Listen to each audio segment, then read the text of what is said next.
ಒಂದು ತಟ್ಟೆಯ ಪೂರ್ತ ತಿಂದ್ವಿ, ಅದರಲ್ಲಿ ಸಿಕ್ಕಿದ ರಸಗಳು ಸತ್ವಗಳು ಸ್ವಲ್ಪ ಮೇಲ್ನೋಟಕ್ಕೆ ಕಾಣುತ್ತೆ ಇದು ಬೇಕಿರಲಿಲ್ವೇನೋ ಅಂತ. ಆದರೂ ಆಸೆ ಬಳಸಿ ಪೂರ್ತ ಮುಗಿದ ಮೇಲೆ ಇನ್ನೊಂದ್ಸಲ ತರಬಹುದು ಅಂತ ನಮ್ಗೆ ಅನಿಸೇ ಇಲ್ಲ. ಒಂದು ಭಾಗದ ಜನಕ್ಕೆ ಬಟ್ಟೆ ಇಲ್ಲ, ಆಹಾರ ಇಲ್ಲ, ಬೇಸಿಕ್ ಸೌಕರ್ಯಗಳು ಇಲ್ಲದೆ ಇರುವಾಗ ಇನ್ನೊಂದು ಭಾಗದ ಜನಕ್ಕೆ ಬಟ್ಟೆ ಸಿಕ್ಕಾಪಟ್ಟೆ, ಆಹಾರ ಸಿಕ್ಕಾಪಟ್ಟೆ, ಎಲ್ಲವೂ ಜಾಸ್ತಿ. ಜನ ಬೇಕಾ, ಎಮೋಷನ್ಸ್ ಬೇಕಾ ಅನ್ನುವ ಐಡೆಂಟಿಫಿಕೇಶನ್ ಮಾಡ್ತಾ ಇದ್ದ ಹಾಗೇನೆ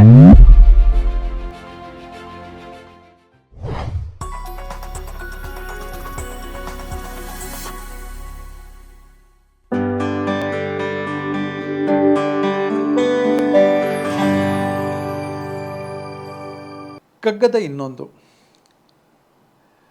ಕಗ್ಗದಲ್ಲಿ ತುಂಬ ಅನುಭವ ಪೂರ್ತ ತನ್ನ ಜೀವನದ ಅನುಭವವನ್ನು ಡಿ ವಿ ಜಿ ಅವರು ಬರೆದಿದ್ದಾರೆ. ಅದನ್ನು ಅನುಭವಿಸಿ ಬರೆದಿದ್ದಾರೆ.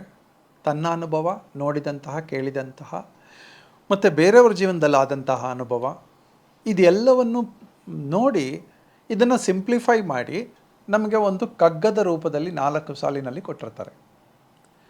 ಒಂದು ಚಿಕ್ಕ ಪದ್ಯ, ಎಷ್ಟುಂಡರೇನು ನೀನು ಪುಷ್ಟಿ ಮೈಗಾಗುವುದು, ಮುಷ್ಟಿ ಪಿಷ್ಟವು ತಾನೆ ಮಿಕ್ಕುದೆಲ್ಲ ಕಸ. ತುಂಬ ಸಿಂಪಲ್. ಎಷ್ಟುಂಡರೇನು ನೀನು ಪುಷ್ಟಿ ಮೈಗಾಗುವುದು, ಮುಷ್ಟಿ ಪಿಷ್ಟವು ತಾನೆ ಮಿಕ್ಕುದೆಲ್ಲ ಕಸ. ನಮ್ಮ ಲೈಫಲ್ಲಿ ಬೆಳಗ್ಗೆಯಿಂದ ಸಂಜೆವರೆಗೂ ಇದನ್ನ ಅಳವಡಿಸ್ಕೋಬಹುದಾದಂತಹ ಒಂದು ಕಗ್ಗದ 2 ಸಾಲು ಹೇಳಿದ್ದೀನಿ. ಅಂದರೆ ಇದರ ಅರ್ಥ ತುಂಬ ಸುಲಭದಲ್ಲೇ ಆಗುತ್ತೆ. ನಾವು ಒಂದು ತಟ್ಟೆ ತುಂಬ ಊಟ ಮಾಡ್ತೀವಿ, ಆದರೆ ಅದರಲ್ಲಿ ಸಿಗುವಂತಹ ರಸ ಎಷ್ಟು ಅಂತಂದರೆ ಮುಷ್ಟಿ ಪಿಷ್ಟವು ತಾನೆ. ಅದರ ಸತ್ವ ಎಷ್ಟು ಅಂತಂದರೆ ನಮಗೊಂದು ಮುಷ್ಟಿ ಅಷ್ಟೇ ಬೇಕಿದ್ದದ್ದು. ಆದರೆ ನಾವು ಅದನ್ನು ಹಾಗೆ ತಗೊಳ್ಲಿಕ್ಕೆ ಹೋಗಲಿಲ್ಲ. ನಾವೇನಂತಂದರೆ ಒಂದು ತಟ್ಟೆಯ ಪೂರ್ತ ತಿಂದ್ವಿ, ಅದರಲ್ಲಿ ಸಿಕ್ಕಿದ ರಸಗಳು ಸತ್ವಗಳು ಸ್ವಲ್ಪ. ನಮ್ಮ ಲೈಫಲ್ಲೂ ಹಾಗೆ ನಮಗೆ ಬೇಕಿರುವುದು 2 ಸೆಟ್ಟು 3 ಸೆಟ್ಟು ಬಟ್ಟೆ, ನಾವು ಇಟ್ಕೊಂಡಿರೋದು 20 ಸೆಟ್ಟು 50 ಸೆಟ್ಟು. 1 ಸೆಟ್ ಚಪ್ಪಲಿ, 1 ಸೆಟ್ ಶೂ ಇದ್ದರೆ ಜೀವನ ನಡೆಯುತ್ತೆ. ಒಂದು 3-4 ತಿಂಗಳಾದಮೇಲೆ ಅದನ್ನ ಚೇಂಜ್ ಮಾಡ್ಬೋದು. ನಾವು ಹಾಗೆ ಮಾಡಲ್ಲ. 16 ಸೆಟ್ ಚಪ್ಪಲಿಗಳು, 16 ಸೆಟ್ ಬಟ್ಟೆಗಳು ಇಟ್ಕೊಂಡಿರ್ತೀವಿ, 16 ಸೆಟ್ ಶೂಗಳು ಇಟ್ಕೊಂಡಿರ್ತೀವಿ. ಹೀಗೆ ಪ್ರತಿಯೊಂದು 1-2 ಅಲ್ಲ, ನಾವು ಎಲ್ಲವನ್ನೂ ಮಲ್ಟಿಪಲ್ಸ್ ಆಗಿ ಇಟ್ಕೊಂಡಿದ್ದೀವಿ.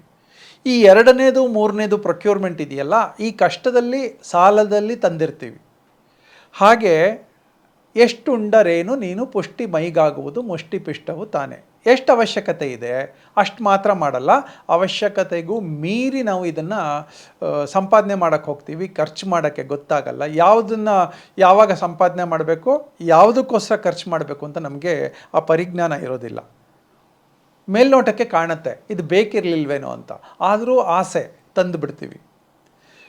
ಬಟ್ಟೆ ಅಂಗಡಿಗೆ ಹೋಗ್ತೀವಿ, ಬಟ್ಟೆ ಅಂಗಡಿಲಿ ನಾವು ಅಂದ್ಕೊಂಡು ಹೋಗಿರ್ತೀವಿ 1 ಸೆಟ್ ಬಟ್ಟೆ ತೊಗೊಂಡ್ರೆ ಸಾಕು ಅಂತ. ಅವರು ಸ್ಪ್ರೆಡ್ ಮಾಡೋವಾಗ ನಮಗೆ 3 ಸೆಟ್ ಚೆನ್ನಾಗಿದೆ ಅಂತ ಅನಿಸುತ್ತೆ. ಆಫರು ಸಿಕ್ಬಿಡುತ್ತೆ, 3 ಸೆಟ್ ತಂದುಬಿಡ್ತೀವಿ. ಬೇಕಿದೆಯಾ ಅಂದರೆ ಗೊತ್ತಿಲ್ಲ. ಇದಕ್ಕೆ ನನ್ನ ಗುರುಗಳು ಒಂದು ಮಾತು ಹೇಳೋರು, ಮನೆ ಮುಂದೆ ಹೊಳೆ ಹರಿತಾ ಇದೆ, ನೀನು ಓವರ್ ಹೆಡ್ ಟ್ಯಾಂಕ್ ಮಾಡಿ ಸ್ಟೋರ್ ಮಾಡ್ತಾ ಇದೆಯಾ ಅಂತ.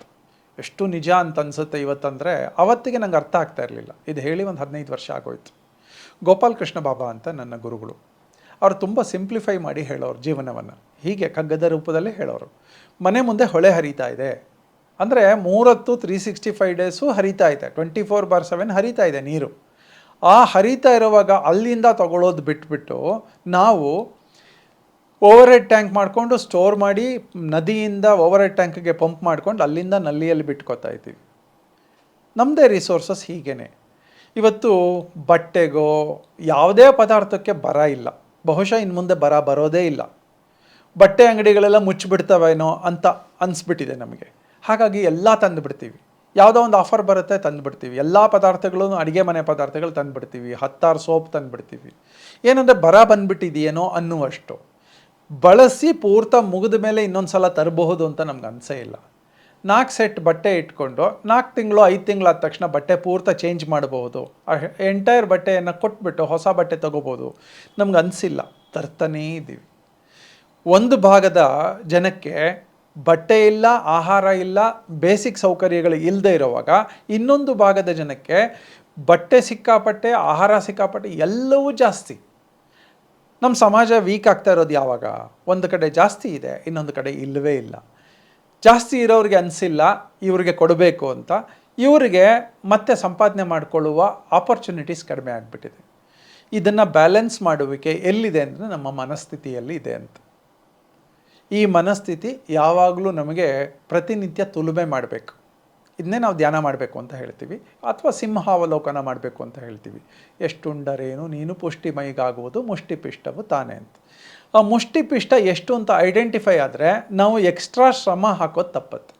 ಈಗ ಇಲ್ಲಿ 2 ಭಾಗಕ್ಕೆ ಬರೋಣ. ಒಬ್ಬ ಇಂಡಿವಿಜುವಲ್ ತನ್ನ ಮನೆಗೋಸ್ಕರ ತಾನು ದುಡಿತಾ ಇರ್ತಾನೆ, ಇನ್ನೊಬ್ಬ ಅದೇ ಇಂಡಿವಿಜುವಲ್ ಒಂದು ದೊಡ್ಡ ಆರ್ಗನೈಸೇಷನ್ ಕಟ್ಟಿರ್ತಾನೆ, ಆರ್ಗನೈಸೇಷನ್ಗೋಸ್ಕರ ದುಡಿತಾ ಇರ್ತಾನೆ. ಆರ್ಗನೈಸೇಷನ್ಗೋಸ್ಕರ ದುಡಿತಾ ಇರೋನಿಗೆ ಆಸೆ ಅವಶ್ಯಕತೆ ಎರಡೂ ಜಾಸ್ತಿ, ಹಾಗಾಗಿ ಅವನು ಜಾಸ್ತಿ ದುಡಿಲೇಬೇಕು. ಇಲ್ಲಿ ಇನ್ನೊಬ್ಬ ವ್ಯಕ್ತಿ ತನ್ನ ಮನೆಯನ್ನು ಮೇಂಟೈನ್ ಮಾಡಲಿಕ್ಕೆ ದುಡಿತಾ ಇರ್ತಾನೆ, ಹಾಗಾಗಿ ಅವನು ಸಾಲಗಳು ಮಾಡದೇ ಬದುಕ್ಬೋದು. ಆದರೆ ಆರ್ಗನೈಸೇಷನ್ ಬದುಕಿಸ್ಬೇಕು ಅಂತ ಇರೋ ವ್ಯಕ್ತಿ ಯಾವಾಗಲೂ ಅವನು ಜಾಸ್ತಿ ದುಡಿಲೇಬೇಕು, ರಿಸರ್ವ್ಸ್ ಇಡಲೇಬೇಕು, ಮುಂದಿನ ಪೀಳಿಗೆಗೂ ಇಡಬೇಕು, ಮುಂದಿನ ಹಲವಾರು ತಿಂಗಳುಗಳಿಗೆ ಹಲವಾರು ವರ್ಷಗಳಿಗೂ ಇಡಬೇಕಾಗತ್ತೆ ರಿಸರ್ವ್ಸ್ ಅಂತ. ಈ ಎರಡೂ ತಪ್ಪಲ್ಲ ಅಂತ. ಇದರ ಆ ಕ್ಷಣದ ಐಡೆಂಟಿಫಿಕೇಷನ್, ಆ ಕ್ಷಣದ ಪ್ರಯಾರಿಟಿಗಳನ್ನು ನೋಡಿಕೊಂಡ್ರೆ ಈ ಕಗ್ಗ ತುಂಬ ಸೂಕ್ತ ಆಗುತ್ತೆ. ಬೆಳಗ್ಗೆಯಿಂದ ಸಂಜೆವರೆಗೂ ಇದನ್ನು ಬಳಸ್ಬೋದು, ಅದ್ಭುತವಾಗಿ ಬಳಸ್ಬೋದು. ಇದರಲ್ಲಿ ಯಾವ ಐಡೆಂಟಿಫಿಕೇಷನ್ ಬೇಕಾಗತ್ತೆ ಅಂದರೆ, ಬೇಕಾ ಬೇಡವಾ ಅನ್ನುವ ಐಡೆಂಟಿಫಿಕೇಷನ್, ವಿಷಯಗಳು ಬೇಕಾ, ಪದಾರ್ಥಗಳು ಬೇಕಾ, ಜನ ಬೇಕಾ, ಎಮೋಷನ್ಸ್ ಬೇಕಾ ಅನ್ನುವ ಐಡೆಂಟಿಫಿಕೇಷನ್ ಮಾಡ್ತಾ ಇದ್ದ ಹಾಗೇ ಬೇಡದೇ ಇರುವುದು ಪೂರ್ತಿ ನಮ್ಮಿಂದ ದೂರ ಹೊರಟೋಗುತ್ತೆ. ಅಂದರೆ ಓವರ್ಲೋಡೆಡ್ ಆಗಿದೆ ನಮ್ಮ ಮನಸ್ಸು, ಓವರ್ಲೋಡೆಡ್ ಎಲ್ಲವೂ ಕೂಡ ದೂರ ಆಗಿಬಿಡುತ್ತೆ. ಹಾಗೆ ಅದ್ಭುತವಾದ ಕಗ್ಗ ಇದು. Thank you.